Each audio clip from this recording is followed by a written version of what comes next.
नमस्कार फ्रेंड्स, आज आपण जाणून घेणार आहोत एक अशा ठिकाणाबद्दल जिथे श्री हनुमानांचा जन्म झाला। आपण चर्चा करत आहोत ते ठिकाण म्हणजे नाशिक त्र्यंबकेश्वर पासून 20 किलोमीटर अंतरावर असलेले अंजनेरी पर्वत। या पर्वताचे महत्त्व असे की येथे अंजनी मातेने तपस्या केली व पवनपुत्र हनुमानांना जन्म दिला। श्री हनुमान याच पर्वतावर लहानाचे मोठे झाले अशी चर्चा आहे। या पर्वतावर हनुमान तलाव म्हणून एक प्रसिद्ध ठिकाण आहे, जे तलाव हनुमानांच्या पायाच्या ठशाने बनलेले आहे व तिथे नंतर पाणी साचून ते तलाव झाले। या पर्वतावर 108 जैन धर्मीय लेणी आहेत। हे ठिकाण पावसाळ्याच्या दिवसात पर्यटकांचे मुख्य आकर्षण असते।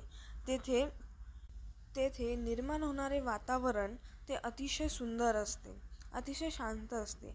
महाराष्ट्राबाहेरील ट्रेकर्ससाठी ते अतिशय चांगले ठिकाण आहे। हा गड चढताना येणारी मजा वेगळीच असते। पायऱ्यांवरून वाहणारे पाणी, आजूबाजूला होणारा निसर्ग, वरतून पडणारा पाऊस याने एक वेगळाच आनंद, उत्साह निर्माण होत असतो। व वरती पर्वत चढल्यावर पठाराचा भाग आहे व त्या पठाराच्या भागावर अंजनी मातेचे एक मंदिर आहे। त्या मंदिरात अंजनी मातेचे व बाल हनुमानांचे एकमेव मंदिर आहे। आपणही या ठिकाणाला भेट द्यावी, तिथला आनंद घ्यावा आणि